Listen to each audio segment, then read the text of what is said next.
right, as we look at this lecture, we will be analyzing the chord progression to Jesus Paid It All. And this one is in E flat, the specific one we're going to look at. Time signature of 3/4 for this one. And as we look down here at the piano, I will begin. This is more of a invitational style hymn that is just a really reflective hymn that just a really ministry style. So you can there's room for a lot of different passing chords on this, but you can keep it as simple or as complicated as you'd like, really. And most of the time, this is played more behind the scenes. But let's take a look at this one.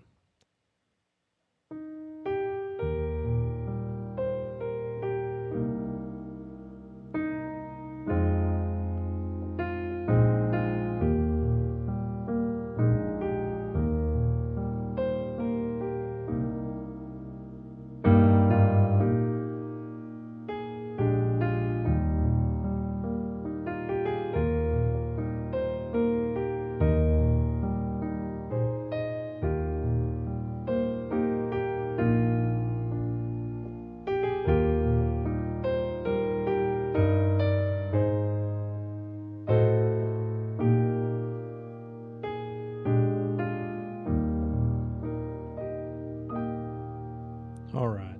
So as you could tell, I played some different things in my left hand. I rolled some tenths, right? I did some things, added some little bit different chords there. So that's why with this song particularly, you can really you have a lot of opportunities to be more free with that. So. So I can, whenever we go through this now, step by step, I'm going to show you maybe some different options of chords that you can incorporate into a solo. So let's begin. All right, as we start out here with the one chord. All right, this phrase, I'm going to slow this down a little bit, and mostly the melody is the main thing that's sticking out here, right?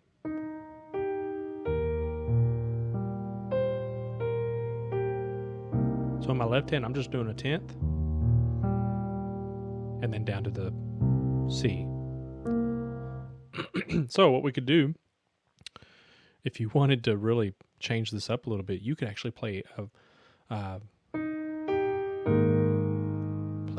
4 in your left hand and keep that one chord in your right hand.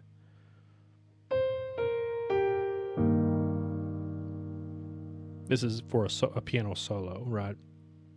So as you move through these hymns, think about different chords that you could possibly create as in the place of another chord that you could play that would work. Perhaps something like this.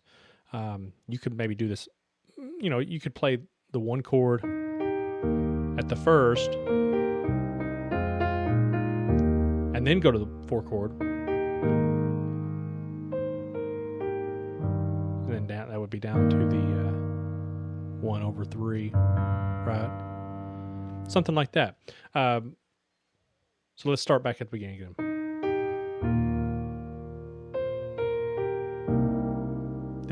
This is a minor 6/7 chord to the 2,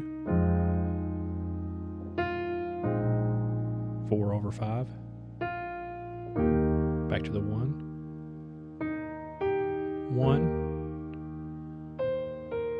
6, then walk it up with the bass.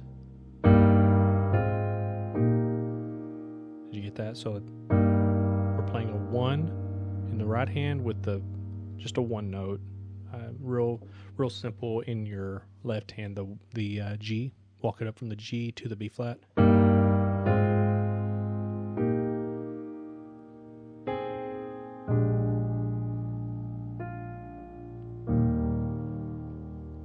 Then in the chorus.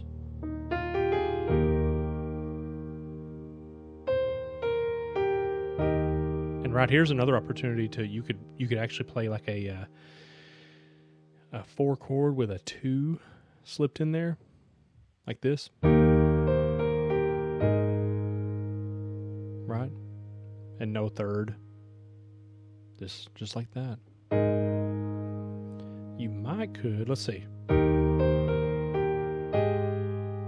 That's a really dissonant sound right there.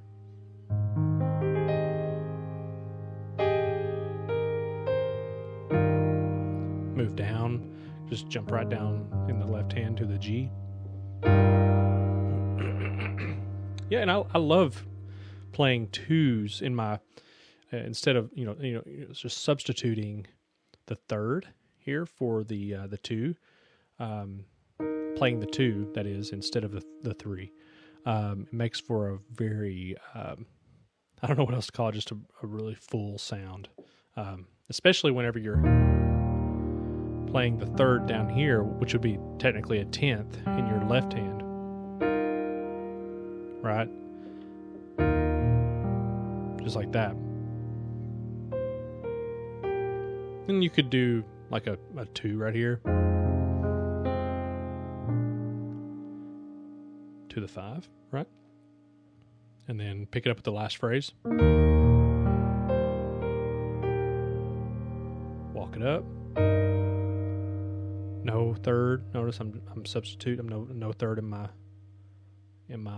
right hand because I've already got it down here in my left. And that's the 4 chord, and we're going from remember what we do when we go from a 4 to a 1/5?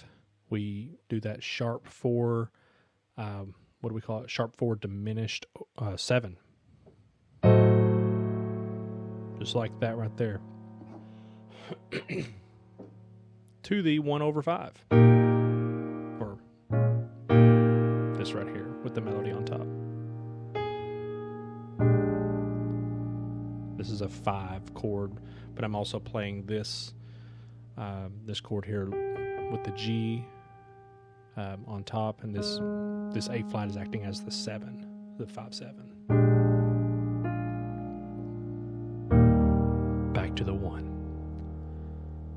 So really think about how you can incorporate the substitute chords in there.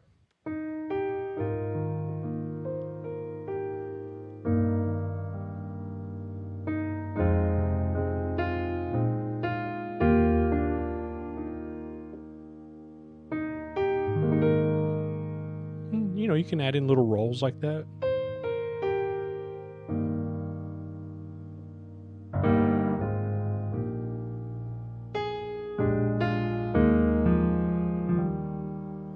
Notice that.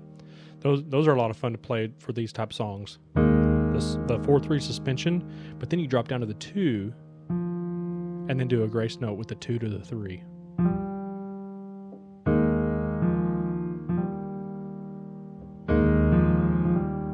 Let off your pedal whenever you resolve that. Hold the pedal down, then let it up.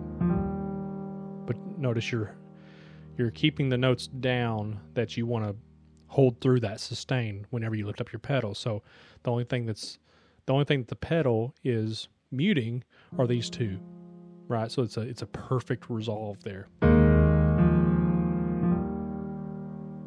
Yeah, just like that. So take some of these different tidbits and apply them to, really you can apply these to not only Jesus Paid It All, but to a lot of invitation style hymns as well. Same thing applies to those, and we'll learn those as we move along into those other invitation hymns as well. But I hope you have learned a lot in this lesson, and I will see you in the next lecture.